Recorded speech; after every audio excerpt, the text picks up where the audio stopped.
Falcon soon.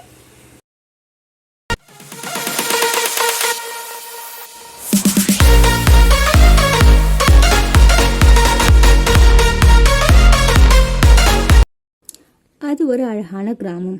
அந்த கிராமத்தில் 2 சகோதரிகள் இருந்தாங்க. பெரியவங்க பேர் காவ்யா, சின்னவங்க பேர் ஓவியா. ஒரு நாள் அவங்க அம்மா ஊருக்கு போகிறதா முடிவெடுத்தாங்க.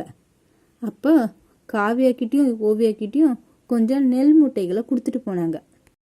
காவ்யா, இது உனக்கு. நான் ஊருக்கு போயிட்டு வர வரைக்கும் பத்திரமா பார்த்துக்கணும். ஓவியா, இது உனக்கு. நான் ஊருக்கு போயிட்டு வரதுக்குள்ள நீயே இதை பத்திரமா பார்த்துக்கணும். அம்மா ஊருக்கு புறப்பட்டார். சிறிது நேரத்திலேயே அங்கு ஒரு காகம் வந்தது. ஓவியாவிடம் சென்று கேட்டது, அக்கா, என் குட்டிங்கலாம் ரொம்ப பசியோட இருக்குக்கா. நீங்க கொஞ்சம் நெல்லு கொடுத்து வந்தீங்கன்னா நல்லா இருக்கும். நெல்லாம் தெரியாது, போ. காகம் காவ்யாவிடம் வந்து கேட்டது, பெரியக்கா, நீங்களாவது கொஞ்சம் நெல்லு தாங்களேன். என் குட்டிங்கலாம் 2 நாளா பசியோட இருக்கு. சரி காக்கா, இந்த நெல்லை எடுத்துட்டு போய் உன் குட்டிங்களுக்கு கொடு. அக்கா, ரொம்ப நன்றி. இந்த உதவியை நான் எப்பவுமே மறக்க மாட்டேன். அக்கா, உங்களுக்கு ஏதாவது உதவி வேணும்னா அந்த ஆத்தை கடந்து வாங்க. அங்கதான் என் வீடு இருக்கு. நான் உங்களுக்கு என்னால முடிஞ்ச உதவி பண்றேன். சரி காக்கா. காகம் நன்றி கூறிவிட்டு சென்றது. சில நாட்கள் சென்றன. அம்மா ஊரிலிருந்து திரும்பி வந்தார். நெல் மூட்டைகளை பார்த்தார். ஓவியாவின் நெல் மூட்டைகள் அப்படியே இருந்தன. ஆனால் காவ்யாவின் நெல் மூட்டையில் நெல்மணிகள் குறைந்தன. என்ன காவ்யா, உன் நெல் முட்டையில நெல் குறைச்சலா இருக்கு? அம்மா, ஒரு காகம் தன் குட்டி பசியோடு இருக்குன்னு நெல்மணிகளை கேட்டதுமா, அதனாலதாம்மா கொடுத்தேன். அதெல்லாம் எனக்கு தெரியாது. இப்ப எனக்கு நெல் வந்தாகணும். போய் அந்த காக்கா கிட்டே வாங்கிட்டு வா. காக்காவின் வீட்டை தேடி காவ்யா புறப்பட்டாள். காவ்யா முதலில் கோவில் பூசாரியிடம் சென்று கேட்டாள், ஐயா, இங்க காகத்தோட வீடு எங்க இருக்கு ஐயா? குழந்தை, நான் உனக்கு வழி சொல்றேன். ஆனா நீ எனக்கு ஒரு உதவி செய்யணுமே. சரிங்க ஐயா, நான் செய்யறேன், சொல்லுங்க. குழந்தை, எனக்கு வயசாயிடுத்தோன்னு உன்ன மாதிரி வேலை செய்ய முடியலமா. இந்த சாமிய கொஞ்சம் சுத்தம் பண்ணுமா. அவ்வளவுதானே ஐயா, நான் செஞ்சிடறேன், கவலைப்படாதீங்க.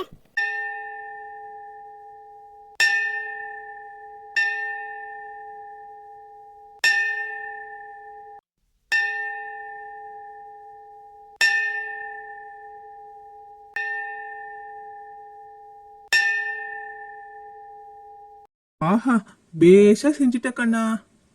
குழந்தை, அந்த பால்கார் கிட்ட போய் கேளு, அவர் வழி சொல்லுவாரு.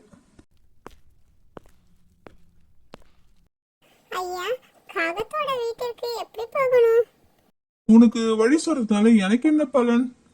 உங்களுக்கு ஏதாவது உதவி செய்யணும்னா நான் செஞ்சு தரேன் ஐயா. அப்படிங்கிற? சரி, இதுவும் நல்ல யோசனையா தான் இருக்கு. இந்த இடத்த நல்லா சுத்தப்படுத்தி மாட்டுக்கு தீனி போட்டு பாலை கறந்துட்டு வா, நான் சொல்றேன். அப்படியா? சரிங்க ஐயா, நான் செய்யறேன்.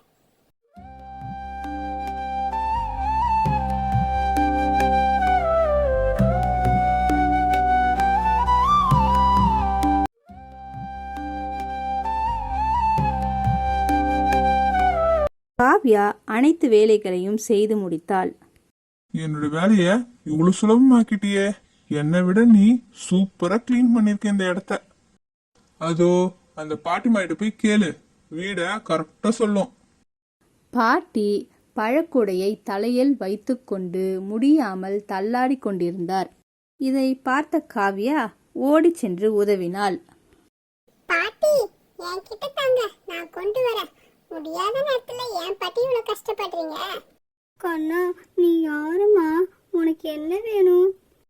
பாட்டி, காகத்தோட வீட்டுக்கு போகணும். உங்களுக்கு வழி தெரியுமா? அதோ அந்த ஆத்துக்கு அடுத்து போனா காகத்தோட வீடு வந்துருமா? சரிங்க பாட்டி, ரொம்ப நன்றி. நான் போயிட்டு வரேன்.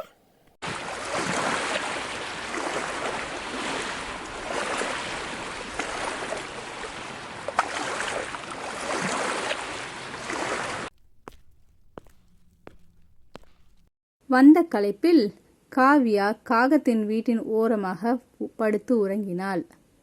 சிறிது நேரத்தில் காகமும் அங்கு வந்தது. காவ்யா சத்தத்தை கேட்டு எழுந்தாள்.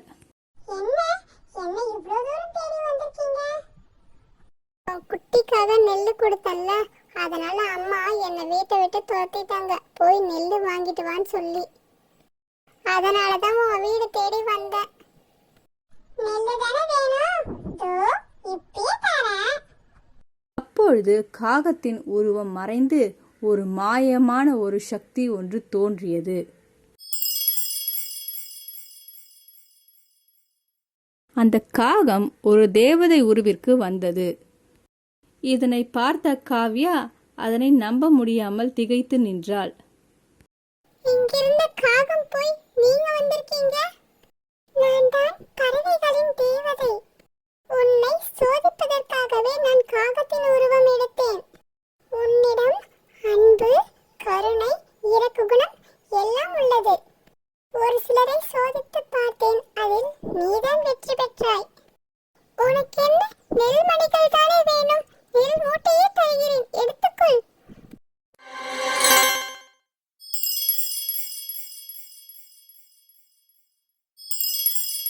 காவ்யா நெல் மூட்டைகளை ஒரு வண்டியில் வைத்து எடுத்துச் சென்றாள்.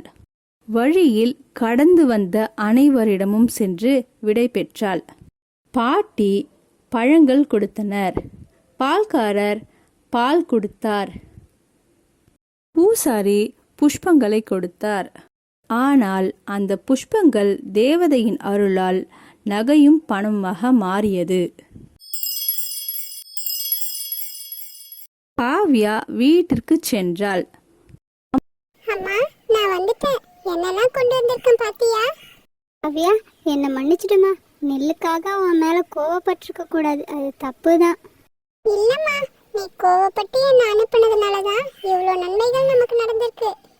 அம்மா காவ்யாவை அன்போடு அரவணைத்தாள். ரொம்ப பீத்திக்காத, நானும் போய் இதே மாதிரி எல்லாத்தையும் வாங்கிட்டு வரேன். ஓவியா கோவத்துடன் புறப்பட்டாள். ஓவியாவின் பயணம் தொடரும். ஓவியாவுக்கு ஏற்படுற சிக்கலை நாம பார்க்கணுமா? அது வரைக்கும் வெயிட் பண்ணுங்க. Coming soon. Thanks for watching. Like, subscribe and comment.